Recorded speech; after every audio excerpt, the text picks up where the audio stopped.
Okay, सो हमने पहले molecular genetics के फर्स्ट चैप्टर में देखा कि किस तरह से डीएनए का और आरएनए का स्ट्रक्चर है, किस तरह से अलग अलग 3 एक्सपेरिमेंट किए गए। जैसे आपने ग्रिफिथ एक्सपेरिमेंट देखा जिसमें ट्रांसफॉर्मेशन की डिस्कस किया गया। अवेरी मैकलेलन और मैककार्टी ने 1944 में DNA as a genetic material discuss किया। और third experiment Hershey and Chase ने किया with the help of T2 bacteriophage, और उन्होंने बताया कि उन्होंने सपोर्ट किया कि नहीं, अवेरी मैकलेलन और मैककार्टी का कहना सही था। So that we have seen properly, हमने उनको प्रॉपरली देखा है और पढ़ लिया। और उसके बाद 1953 में वैटसन और क्रिक ने जो मॉडल दिया डीएनए डबल हेलिक्स का, उसके बाद उनको 1957 में उसके लिए नोबेल प्राइज़ भी मिला अलॉन्ग विथ विल्किंस। देखिए कभी कभी ये क्वेश्चन आता है, वैटसन एंड क्रिक को नोबेल प्राइज़ थर्ड पर्सन कौन था, तो वो विल्किंस था। ओके, तो उसको ज़रूर याद रखिए, कभी कभी क्वेश्चन में पूछते हैं तो थर्ड साइंटिस्ट का नाम पूछते हैं। तो दोनों उन विल्किंस ने भी बहुत सारी मदद की थी। मॉडल भले ही 2 लोगों ने दिया था, लेकिन विल्किंस का स्टडी के हेल्प से ही वो मॉडल बना पाए। इवन आपने चार्गव्स रूल्स भी देखा था, उसने भी बहुत बड़ा उसका भी श्रेय था उसमें। लेकिन अब डीएनए देखिए, हमने स्ट्रक्चर देख लिया। DNA is a polynucleotide chain जो 2 स्ट्रैंड का एंटी पैरेलल स्ट्रैंड होते हैं उससे बना होता है। डीएनए डबल हेलिक्स कैसे है, 20 एंगस्ट्रॉम यूनिट का स्ट्रक्चर क्या है सब एवरीथिंग देखा।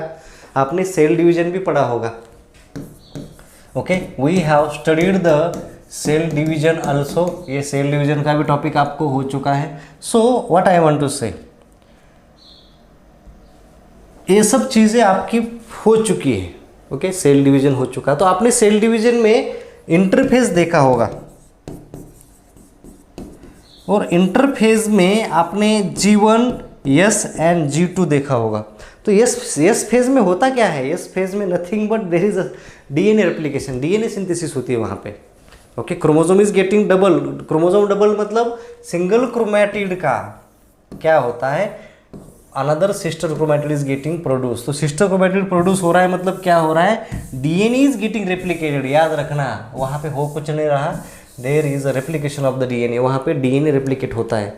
पहले मैं आपको डीएनए रेप्लिकेशन का मतलब पूरा हार्मोन्स देखिए, डीएनए रेप्लिकेशन में बहुत सारे हार्मोन्स रिस्पॉन्सिबल है, याद रखना, रिमेंबर दिस। सो यहाँ पे हम क्या करेंगे, here we will see the exact process of the DNA replication. यहाँ पे हम डीएनए रेप्लिकेशन का एग्जैक्ट प्रोसीजर क्या है, क्या स्टेप्स होती है, इसके बारे में डिस्कस करेंगे। I will run you 3 and 45 second का, 3 मिनट और 45 सेकंड्स का एक वीडियो है, एनिमेटेड वीडियो है, वो आपको मैं बताऊंगा। वहाँ पे भी मैं आपको एक्सप्लेन करूँगा तो कैसे क्या हो रहा है। सो डीएनए रेप्लिकेशन, इसके बाद आप कभी भी भूलोगे नहीं। जो भी आपको डीएनए रेप्लिकेशन के बारे में जानकारी है यहाँ पे पूरी मिलेगी। सो लिसन केयरफुली, ये टॉपिक बहुत हार्ड है और डीएनए रेप्लिकेशन के ऊपर कभी कभार 8 नंबर का क्वेश्चन आ सकता है। Explain the DNA replication with diagram. तो थोड़ा सा इंटरेस्टिंग पोर्शन है ये। तो हमने देखा था कि डीएनए डबल स्ट्रैंडेड होता है, तो एक स्ट्रैंड आपका 3' to 5' होता है, दूसरा स्ट्रैंड 5' to 3' होता है, एंटी पैरेलल है। A always pair with T, G always pair with C. A और टी में 2 हाइड्रोजन बॉन्ड होते हैं, जी और सी में 3 hydrogen. So everything we have seen. तो अब जब भी नया डीएनए बनेगा, सबसे पहले हम बात करते हैं कि यहाँ पे कन्फ्यूजन था। डीएनए रेप्लिकेशन के 3 तरह के मॉडल्स दिए गए, मॉडल्स ऑफ डीएनए रेप्लिकेशन। तो इन्होंने 3 तरह के मॉडल दिए, Matthews, Meselson and Stahl. Okay, Meselson and Stahl हम बोलते हैं। ये 1958 में इन्होंने 3 मॉडल दिए और उसमें से एक मॉडल आपका प्रूव हुआ, that is a semi conservative. DNA का रेप्लिकेशन कैसे होता है, सेमी कंजर्वेटिव मॉडल है। अब कैसे, देखिए 3 पॉसिबल मैकेनिज्म है। पहला मैकेनिज्म है आपका कंजर्वेटिव। कंजर्वेटिव का मतलब होता है डीएनए से जो नया डीएनए बनता है वो कंप्लीटली नया होता है। नया होता है मतलब बोथ स्ट्रैंड्स आर न्यू। और मतलब डीएनए से जब 2 डीएनए बनेंगे तो एक पूरा ओल्ड होगा और दूसरा उसी का एक कॉपी बनेगा, दैट इज नॉट पॉसिबल, ये डिसअप्रूव हो गया। सेमी कंजर्वेटिव में क्या बोला जा रहा है, सेमी कंजर्वेटिव में एक स्ट्रैंड जो पुराना होगा उसके साथ नया एक स्ट्रैंड बनेगा। तो दोनों जो दो नए डीएनए मॉलिक्यूल बनेंगे उसमें पहले में भी 50% न्यू 50% ओल्ड, यहाँ पे भी 50% न्यू 50% ओल्ड, तो इस तरह का होगा एंड दैट इज करेक्ट। तो that is called as semi conservative model. The 2 strand of parental molecule separate and each fraction as a template होता है, मतलब उसके लिए दूसरा स्ट्रैंड बनने के लिए, okay, for the synthesis of complementary strand. Then dispersive, third model is dispersive. Dispersive का क्या मतलब है, जो नया डीएनए बनता है वो कुछ टुकड़े पुराने कुछ नए, तो इस तरह से बनता है, तो ये पॉसिबल है क्या, नहीं है। So that is also not possible. So ये उन्होंने 3 तरह के मॉडल दिए, उसमें से उन्होंने क्या किया, they have conducted one experiment, ठीक है, उन्होंने एक एक्सपेरिमेंट कंडक्ट करवाया। They have use heavy isotopes, उन्होंने medium containing N15 heavy isotopes use किया। किसने, मेसलसन एंड स्टाल का एक्सपेरिमेंट है 1958। आप देखिए चौथा एक्सपेरिमेंट है मेसलसन एंड स्टाल। कभी कभी आपको 4 नंबर पे मेसलसन और स्टाल का एक्सपेरिमेंट पूछा जाएगा, या सेमी कंजर्वेटिव मॉडल का जो एक्सपेरिमेंट कंडक्ट किया गया है मेसलसन और स्टाल ने, वो एक्सप्लेन करो, ये आ जाएगा। तो इन्होंने हुआ क्या, यहाँ पे क्या याद रखना है, यहाँ पे खाली ये याद रखना है कि दे have conducted the experiment on E coli. उन्होंने इकोलाई पे एक्सपेरिमेंट कंडक्ट किया। उन्होंने इकोलाई को हेवी आइसोटोप के साथ क्या किया, N15 आइसोटोप के साथ उन्होंने ग्रोथ मीडिया में यूज़ किया। तो जितना भी डीएनए होगा, ओके, वो क्या होगा, N15 वाला होगा, हेवी आइसोटोप वाला होगा। उसके बाद उसको ट्रांसफ़र किया। दिस इज़ अ 0 जनरेशन, मतलब पहला 0 जनरेशन है, अभी उन्होंने रेप्लिकेशन नहीं होने दे रहे हैं। उसके बाद उसको ट्रांसफ़र किया दूसरे मीडियम में, दैट इज़ N14, जो लाइट आइसोटोप है। तो आपको पता है आफ्टर एवरी 20 मिनट्स, हर 20 मिनट के बाद इकोलाई का एक जनरेशन तैयार होता है। तो उन्होंने क्या किया, 20 मिनट के बाद वहाँ से कुछ कॉलोनीज बाहर निकाली। तो उन्होंने देखा कि ये उसको सेंट्रीफ्यूज किया गया। देखिए सेंट्रीफ्यूज मशीन का एक कैरेक्टर है, जितना हेवी होगा उतना दूर फेंका जाएगा, जितना लाइट होगा उतना मतलब मीडियम होगा। तो अगर आप सेंट्रीफ्यूज मशीन के करने के बाद अगर लेंथ देखोगे, ओके, यहाँ पे लेंथ नहीं दी, समझ लीजिए ये ट्यूब है, तो इस ट्यूब को आप सेंट्रीफ्यूज कर रहे हो, तो अगर जितना लाइट होगा उतना इधर आएगा, जितना हेवी होगा तो इस तरह से। तो इन्होंने क्या देखा कि the position of this first generation DNA is middle one. तो यहाँ पे हम मिडल बोलेंगे, क्योंकि देखिए इसमें जो नया डीएनए बना उसका मीडियम क्या था, लाइट था, लाइट आइसोटोप का था, और पुराना डीएनए जो था उसका था हेवी। अब यहाँ पे क्या हुआ, 1 लाइट 1 हेवी, तो ये मीडियम बन गया, ना वो लाइट बना ना हेवी बना।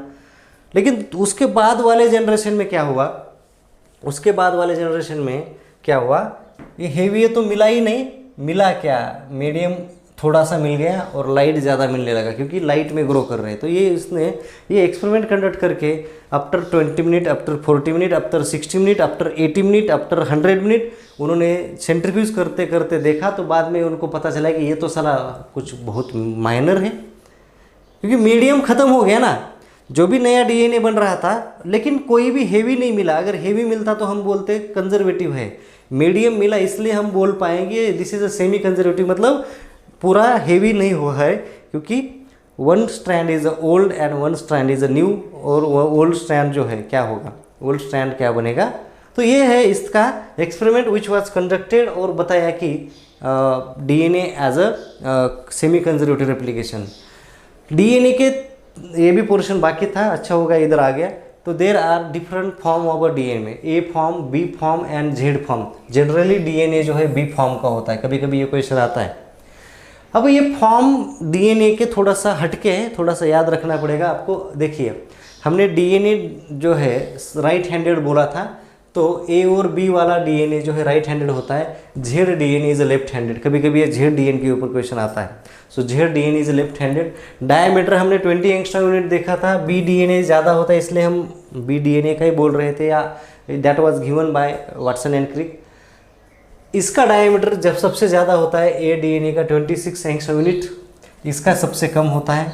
ओके, देन पिच का लेंथ कितना होगा, यहाँ पे 34, वहाँ पे हमने 34 दिया था, यहाँ पे 28 सबसे कम पिच इसका है, यहाँ पे सबसे ज़्यादा पिच इसका है। देखिए उल्टा है, डायमीटर कम है पिच ज़्यादा है, ओके, पिच ज़्यादा है, डायमीटर कम है, ये सब मीडियम में है। ए वाला, बी वाला बेस पेयर्स पर टर्न, यहाँ पे 10 है, यहाँ पे 11 है, यहाँ पे 12 है, ये थोड़ा सा याद रखिए। Helix the distance between two base pair, तो यहाँ पे 2.6 है, यहाँ पे 3.4 कर दो, यहाँ पे 3.7 है। देन बेस टिल्ट, ये 20 डिग्री का है, यहाँ 6 का है, यहाँ 7 का है।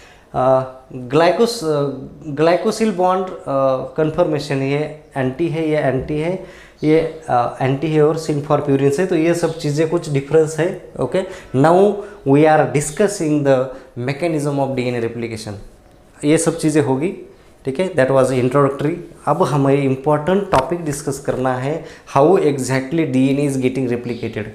इसके लिए मैं कुछ चीज़ें बताना चाहूँगा, that you need to remember it and that need to apply at the time of replication. जब आप रेप्लिकेशन एग्जैक्ट पढ़ोगे तब आपको वो चीज़ें अप्लाई करनी है।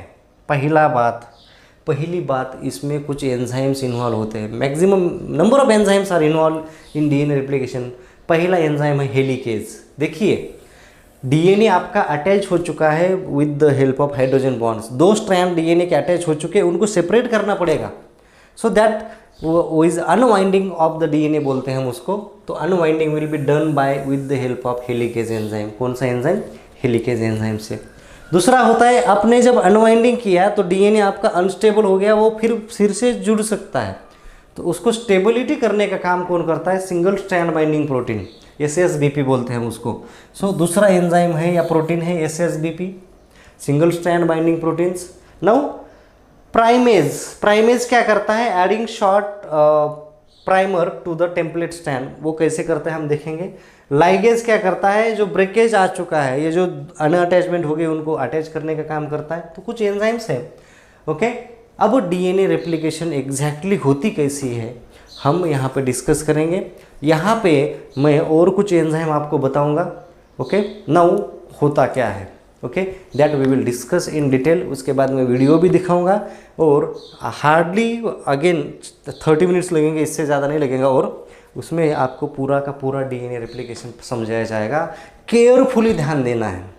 Okay, you need to watch it carefully. देखिए होता क्या है। Helicase protein bind to DNA sequence called origin. तो हेलिकेज प्रोटीन का काम क्या है? डीएनए को अनवाइंड करना। क्या काम है? Unwinding of the DNA. तो डीएनए को अनवाइंड करने के लिए हेलिकेज का प्रोटीन क्या करता है? जहाँ जहाँ ओरिजिन है, origin is the place where your helicase can be attach, और वहाँ से वो ब्रेकेज मतलब हाइड्रोजन बॉन्ड को ब्रेक करना शुरू कर देता है। तो ये इम्पॉर्टेंट है। तो हेलिकेज क्या करता है? ओरिजिन। अब ओरिजिन एक ही होती है क्या? नहीं, origin can be more than one, हो सकती है वो एक है, एक से ज़्यादा है। तो रिकॉग्निशन साइट है, वहाँ पे हेलिकेज प्रोटीन ओरिजिन कहाँ कहाँ है वहाँ देखेगा। तो अलग अलग तरह के बहुत सारे हेलिकेज प्रोटीन हो गए, वहाँ ओरिजिन पे जाएंगे और वहाँ पे जाके चिपक जाएंगे। अभी इतना ही प्रोसेस याद रख लीजिए। नाउ उसके बाद it will unwind the DNA strand को अनवाइंड करना शुरू कर देगा। हम देखेंगे, वीडियो में भी देखेंगे। देखिए क्या हुआ। आपको बस इसको भूल जाइए, अभी इसको ध्यान मत दो। अभी इसको बस खाली यहाँ पे कॉन्सेंट्रेट करो। हेलिकेज प्रोटीन वहाँ पे जाके अटैच हो रहा है और डीएनए को ब्रेक कर रहा है। क्या कर रहा है? It breaks the DNA. ठीक है, यहाँ तक समझ में आ रहा है? आ रहा है। देखिए, डीएनए के 2 तरह के स्ट्रैंड है। दिस इज 3' to 5' और दूसरा है 5' to 3' होगा ही, सही है। अब इतना याद रखिए। तो आपका डीएनए रेप्लिकेशन जो है इस डायरेक्शन में हो रहा है। DNA replication start from this direction. तो ये वाला डायरेक्शन कौन सा है? 3' to 5'। ओके, ये वाला डायरेक्शन कौन सा है? 3' to 5'। So always DNA replication takes place in 3' to 5'। ये याद रखिए मैं जो बोल रहा हूँ। Always DNA replicate in 3' to 5' direction. Okay, ये आप याद रखिए। Now single strand binding proteins, ये दूसरा सेंटेंस देखिए यहाँ पे। सिंगल स्ट्रैंड बाइंडिंग प्रोटीन क्या करता है? उसको फिर रिवाइंड नहीं होने देता। Okay, prevent the rewinding. Now primase protein make a short segment of RNA. अभी हम थोड़ा सा आगे जाते हैं, ठीक है। ओके, ये कौन है? This is a primase. ये कौन है? प्राइमेज प्रोटीन है। देखिए हमने देखा था, हमने 3 तरह के प्रोटीन अभी तक देखे, helicase, SSBP single strand binding protein, अब दूसरा है प्राइमेज। देखिए प्राइमेज क्या करता है, इधर थोड़ा सा पहले आते हैं, नहीं ठीक है। So DNA polymerase enzyme added DNA nucleotides to the RNA primer, अभी नहीं है, अभी पहले प्राइमेज काम करेगा। तो प्राइमेज क्या करता है? प्राइमेज जो है यहाँ पे देखो, primase protein makes a short segment. Okay, ये है आपका, समझ लीजिए प्राइमेज प्रोटीन है, वहाँ पे नहीं, सॉरी, ये आपका पॉलीमरेज है, यहाँ पे नहीं, यहाँ पे नहीं, गो टू बैक। यहाँ पे देखिए this is a red colour का जो प्रोटीन है, ये देखिए ये वाला सिंगल स्ट्रैंड बाइंडिंग प्रोटीन है एसएसबीपी, दिस इज योर एसएसबीपी। देखिए मैं शुरू से बताता हूँ, ये आपका है आपका हेलिकेज, क्या कर रहा है? डीएनए को ओरिजिन के प्लेस में अनवाइंड को वहाँ से शुरू करता है, अनवाइंडिंग। दूसरा है सिंगल स्ट्रैंड बाइंडिंग प्रोटीन, और तीसरा है प्राइमेज प्रोटीन। प्राइमेज प्रोटीन क्या कर रहा है? कुछ आपका primase protein make short segment of RNA, RNA primer को बनाने के काम करता है, और आरएनए जहाँ पे भी बनेगा शॉर्ट सेगमेंट, वो क्या करेगा? डीएनए पॉलीमरेज को रिकॉग्निशन करेगा। So DNA polymerase enzyme added मतलब वहाँ पे जाएगा जहाँ पे भी आरएनए का मॉलिक्यूल बना है, small fragment of the RNA, ठीक है। अब बनने के बाद डीएनए पॉलीमरेज क्या करता है? DNA polymerase is responsible for the DNA replication. वो क्या करेगा? यहाँ पे जो बेस पेयर्स है उनको रीड करेगा, and so DNA polymerase enzyme added DNA nucleotides to the RNA primer. तो आरएनए प्राइमर के जगह से वो बनाना शुरू कर देगा, ठीक है, याद रखिए। अब देखिए मैंने बोला था डीएनए ऑलवेज रेप्लिकेट इन 3'5', तो DNA replication will be in this direction. तो यहाँ पे 2 तरह के स्ट्रैंड होता है, 3'5' strand is called as leading strand, उसको हम बोलते हैं leading strand, and 5'3' strand is called as lagging strand. Leading and lagging, LAGGING, lagging strand, leading strand and lagging strand. Okay, so ये 3'5' है और ये 5'3' है, तो ये हम लैगिंग स्ट्रैंड। अब लीडिंग स्ट्रैंड क्यों, लैगिंग स्ट्रैंड क्यों, मैं बताऊंगा। अब यहाँ पे थोड़ा सा ध्यान दो, मैंने बोला था डीएनए ऑलवेज रेप्लिकेट ऑन 3'5' मतलब लीडिंग स्ट्रैंड पे।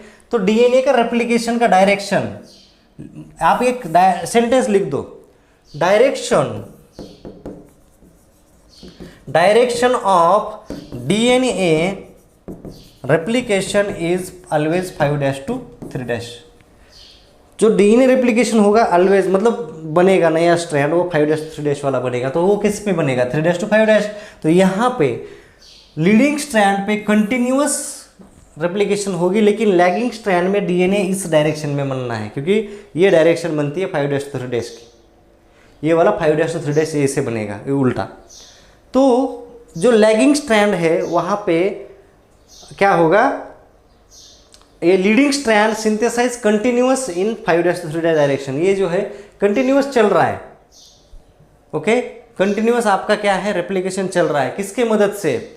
आपका हेलिकेज ब्रेक करते जाएगा, हेलिकेज के पीछे आपका कौन है? सिंगल स्ट्रैंड बाइंडिंग प्रोटीन, उसको स्टेबल करते जाएगा, और उसके पीछे पीछे कौन आ रहा है? डीएनए पॉलीमरेज, वो क्या करेगा? डीएनए को बनाते जाएगा। This is a leading strand, ये आपका लीडिंग स्ट्रैंड का डायरेक्शन 3'5' होता है। लीडिंग स्ट्रैंड के ऊपर बनने वाला डीएनए का डायरेक्शन 5'3' होता है। तो मैंने बोला था कि डीएनए जो बनता है always synthesize in 5'3'। What about lagging strand? Discontinuous synthesis produces 5'3' DNA segments is called as Okazaki fragment. तो यहाँ पे क्या है? एक 100 to 1000 बेस पेयर्स के फ्रैगमेंट बनते जाएंगे, तो हर बार यहाँ पे प्राइमेज आरएनए को बनाएगा, और वहाँ पे हर बार कौन जाएगा? आरएनए डीएनए पॉलीमरेज जाता रहेगा। देखिए, ये देखिए वो फिर वहाँ शिफ्ट हो रहा है। देखिए जैसे जैसे वो ये कंटिन्यूस चल रहा है, यहाँ पे एक ही बार आरएनए बन गया with the help of primase की मदद से, और वहाँ पे एक बार डीएनए पॉलीमरेज अटैच हो गया, कंटिन्यूअस हो रहा है लीडिंग स्ट्रैंड पे, लेकिन यहाँ पे क्या है, डीएनए इस डायरेक्शन में बनाना है, तो जैसे जैसे ये वाला खुलेगा उसके बाद फिर ये इधर आके यहाँ इस डायरेक्शन में, तो ऐसे छोटे छोटे छोटे छोटे छोटे फ्रैगमेंट्स बनेंगे and these fragments are called as Okazaki fragments. हम वीडियो में देखेंगे, आपको फिर समझ में आएगा। These fragments are called as Okazaki fragments. Leading strand synthesized continuous in 5' to 3' direction. Discontinuous synthesis of lagging strand is also in a 5' to 3' direction. Exonuclease activity of a DNA polymerase 1 removes RNA primer. अब देखिए, DNA के 3 प्रकार के polymerase होते हैं, DNA polymerase 1, DNA DP polymerase 2 and DNA polymerase 3। तो हम DNA polymerase के अलग अलग एंजाइम जो है इसके बारे में यहाँ पे डिस्कस करेंगे। ओके, यस, यहाँ पे डीएनए पॉलीमरेज 1 जो है वो क्या करता है, आरएनए को हटाने का काम करता है। डीएनए पॉलीमरेज 2 जो है वो डीएनए को रिपेयर करने का काम करता है, और डीएनए पॉलीमरेज 3 जो है वो डीएनए सिंथेसिस के लिए काम आता है। तो डीएनए सिंथेसिस के लिए कौन सा पॉलीमरेज रिस्पॉन्सिबल है, डीएनए पॉलीमरेज 3। हम प्रोकैरियोटिक की बात करें, यूकैरियोटिक में थोड़ा सा अलग है, हम देखेंगे। ओके, सो ये जो आपके गैप है, डीएनए पॉलीमरेज 1 एक तो गैप फिल करने का भी काम करता है। ओके, तो रिमूव्स आरएनए प्राइमर और वहाँ पे गैप फिल करने का काम करेगा। डीएनए पॉलीमरेज 2 रिपेयरिंग का काम करेगा, कहीं पे अगर कुछ डैमेज हो गया तो वहाँ पे रिपेयर का काम करेगा। डीएनए पॉलीमरेज 3 ये जो कौन है, this is a DNA polymerase 3, ये डीएनए पॉलीमरेज 3 है। Okay, so this is about the what, this is about DNA replication. Okay, ये आपका क्या है, पूरा प्रोसेस ऑफ डीएनए रेप्लिकेशन है। अब यूकैरियोटिक में जो पॉलीमरेज होते हैं ये थोड़े से अलग होते हैं, that we will see here. Okay, ये हम देखेंगे। इसमें क्या है, अल्फा, बीटा, इलिप्सॉन, गैमा और सिग्मा, तो ये कुछ अलग है। थोड़ा सा यहाँ पे समझने की कोशिश करिए। तो ये थोड़ा सा स्ट्रक्चर में यूकैरियोटिक डीएनए पॉलीमरेज का डिस्कस करूँगा विद द हेल्प ऑफ, यहाँ पे आई थिंक है नहीं, अगर होगा आगे तो देखते, अदरवाइज मैं आपको ठीक है, हाँ दिया है। Okay, alpha, beta, epsilon, gamma and sigma. अब क्या अल्फा का काम क्या है, देखिए डीएनए रेप्लिकेट माइटो, देखिए यूकैरियोटिक थोड़ा अलग होता है, उसमें माइटोकॉन्ड्रिया भी होता है। ओके, देन डीएनए रिपेयर का काम अलग करता है। Okay, synthesise the RNA primer, initiate the DNA synthesis of lagging strand, leading strand synthesis. तो ये अलग अलग तरह के फंक्शन है, आप थोड़ा सा स्ट्रक्चर वाइज आप देखने की कोशिश करिए। ठीक है, I will show you eukaryotic का, एक मिनट मैं आपको यहाँ पे शो करने की कोशिश करता हूँ। डीएनए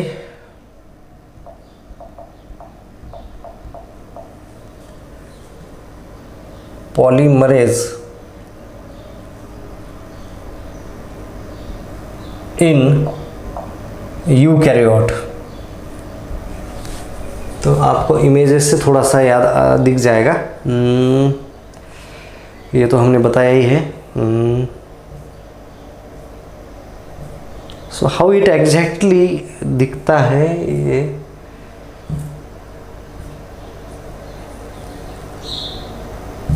एंजाइम तो हो गया,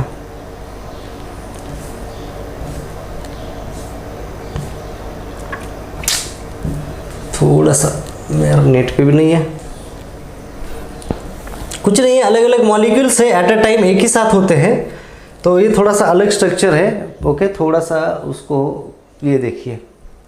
ठीक है, तो यहाँ पे सिग्मा, इलिप्सॉन, गैमा, ये आपको यहाँ पे दिख रहे होंगे। तो अलग अलग मॉलिक्यूल्स का अलग अलग क्या है, रोल है, ये बस थोड़ा सा याद रखिए। ये इतने मॉलिक्यूल के मतलब इतने पॉलीमरेज एक ही होता है, वहाँ पे पॉलीमरेज 1, 2, 3 होता है, ये एट अ टाइम एक ही जगह ही होते हैं। तो ये थोड़ा सा याद रखिए, पूछेगा कोई ज़्यादा नहीं, लेकिन आपको पता होना चाहिए। तो हम वीडियो देखेंगे। Now I think you have understood. Now we will see the video exactly how DNA is getting replicate. तो आप वीडियो देखिए, आपको exact process of DNA replication याद आ जाएगा या आपको समझ में आ जाएगा। So now watch it carefully, ठीक है। DNA is a molecule made up of two strands, twisted around each other in a double helix shape. Each strand is made up of a sequence of 4 chemical bases, represented by the letters A, C, G, and T. The two strands are complementary. This means that wherever there's a T in one strand, there will be an A in the opposite strand, and wherever there's a C, there will be a G in the other strand. Each strand has a 5' end and a 3' end. The two strands run in opposite directions. This determines how each strand of DNA is replicated. The first step in DNA replication is to separate the two strands. This unzipping is done by an enzyme called helicase. So this is a helicase, okay? Helicase क्या कर रहा है, origin से DNA के double strand को break करने का काम कर रहा है। Results in the formation of a replication fork. और ये रेप्लिकेशन फोर्क तैयार हो रहा है, रिमेंबर दिस नेम, ओके। यहाँ पे क्या बन रहा है, दिस इज रेप्लिकेशन फोर्क। तो रेप्लिकेशन फोर्क बनेगा। The separated strands each provide a template for creating a new strand of DNA. An enzyme called primase starts the process. Before the primase single strand binding protein. Primase तो एक protein है, लेकिन single strand binding protein क्या करता है, जैसे ही helicase ने DNA को अनवाइंडिंग किया तो वो क्या करता है, यहाँ पे अटैच होके डीएनए को स्टेबल करने का काम करता है। फिर उसके बाद वो एक दूसरे के जुड़ने नहीं देता। उसके बाद प्राइमेज प्रोटीन आने के बाद क्या करता है, आप सुनिए, वो या आरएनए बनाएगा।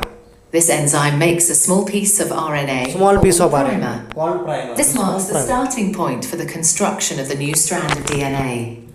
और यहाँ से ये स्टार्टिंग पॉइंट है, क्योंकि डीएनए पॉलीमरेज 3 को पता नहीं है कि कहाँ से डीएनए रेप्लिकेशन शुरू करना है। तो ये रिकॉग्निशन साइट है RNA primer, okay. An enzyme called DNA polymerase binds to the primer and will make the new strand of DNA.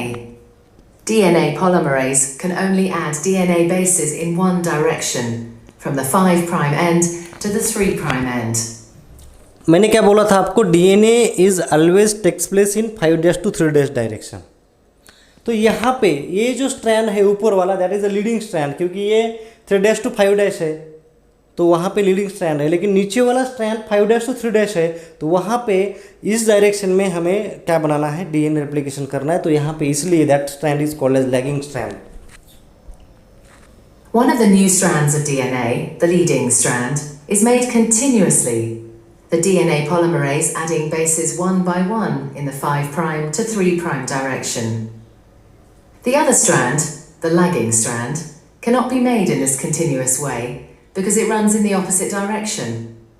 The DNA polymerase can therefore only make this strand in a series of small chunks called Okazaki fragments. Okazaki fragment.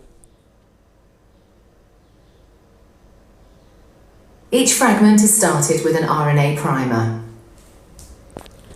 So देखिए यहाँ पे हो क्या रहा है, every time क्या होगा, ये वाला जो पोर्शन है धीरे धीरे आगे खुलता जाएगा, कंटिन्यूस नहीं है, डिसकंटिन्यूस है, क्योंकि डीएनए रेप्लिकेशन इस डायरेक्शन में होना है। ऊपर वाला तो कंटिन्यूस लीडिंग स्ट्रैंड, ऊपर वाला तो लीडिंग स्ट्रैंड कंटिन्यूस कर रहा है, यहाँ पे कंटिन्यूस नहीं हो रहा है, यहाँ पे डिसकंटिन्यूस हो रहा है। तो क्या हो रहा है यहाँ पे, ये जो है आपका आरएनए, आपका जो प्राइमेज प्रोटीन है वो आरएनए प्राइमर बना रहा है, और वहाँ पे आरएनए प्राइमर के ऊपर डीएनए पॉलीमरेज, तो हर बार डीएनए पॉलीमरेज इधर से इधर, इधर से इधर शिफ्ट होता जाएगा। अब यहाँ तक करेगा, तब तक ये ओपन होता जाएगा, फिर आरएनए प्राइमर उधर जाएगा, ओके, प्राइमेज उधर जाएगा, आरएनए प्राइमर बनाएगा। तो इस तरह से ये चीज़ें होती रहेगी। कहाँ पे, लैगिंग स्ट्रैंड पे, और लैगिंग स्ट्रैंड पे ओकाज़ाकी फ्रैगमेंट्स बनते जाएंगे।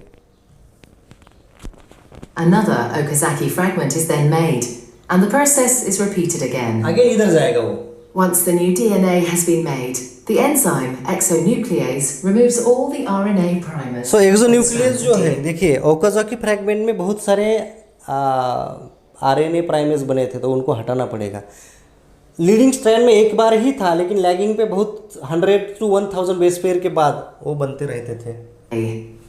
Another DNA polymerase enzyme then fills in the gaps that are left behind with DNA.